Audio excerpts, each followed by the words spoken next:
Üçüncü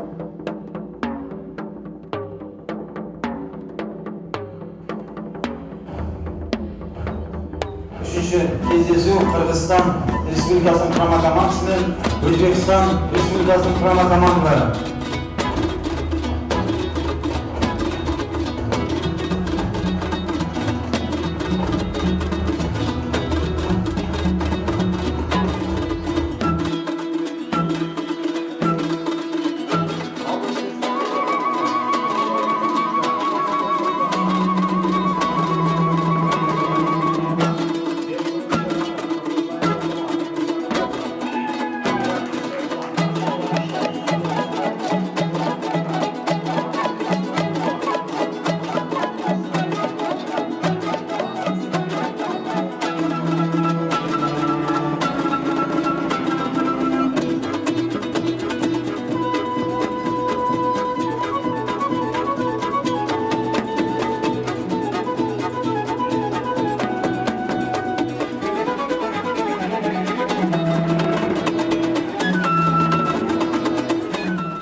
Көкбөрі ойынына келіп, бір жұмадан бері көкбөрінің арқасынан жүрөбүз. Бүгінгі ойында жақсы өтіп жатат. Өзбекстан командасы мен Кыргызстандын құрама командасы ойнап жатышат. Алдыркы маалда 4-0 есебинде Кыргызстан командасы алды да. Ойын абдан жақсы өтүп жатат. Кыргызстандык болельщиктер Астанада көп. Күндө келип эл менен бирге отабыз.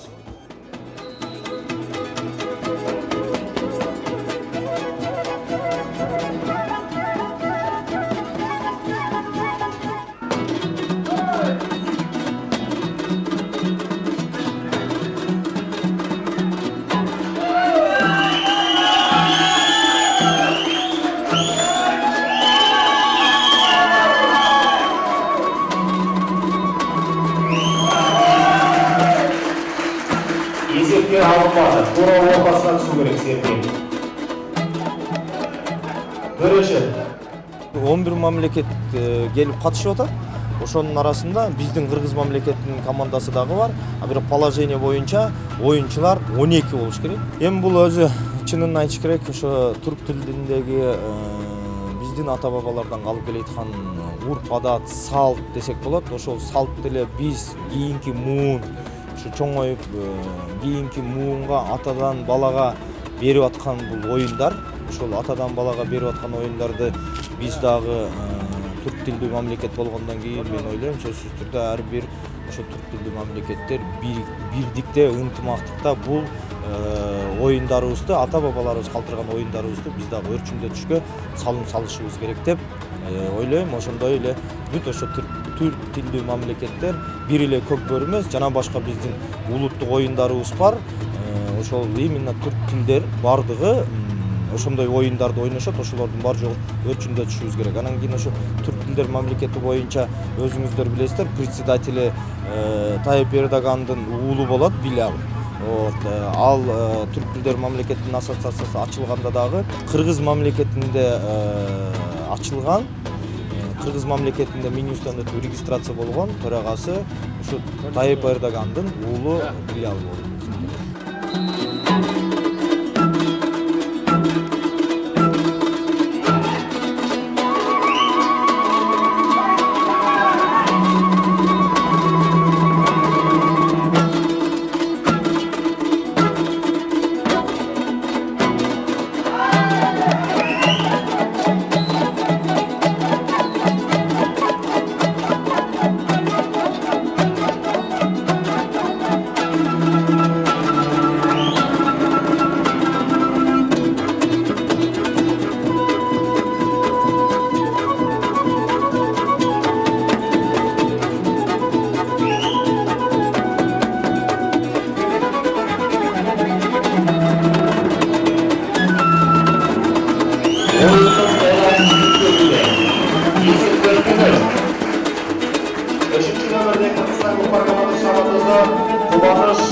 Өзбекстан мамлекети дагы биздин Кыргыз мамлекети менен ойноду. Мен ойлойм, оюн жакшы, достойный оюн болду. Алар да колунан келишинче аракеттерди кылды, бирок биздин команда өзүңүздөр көргөндөй жеңишке жетишти. Султанова алып.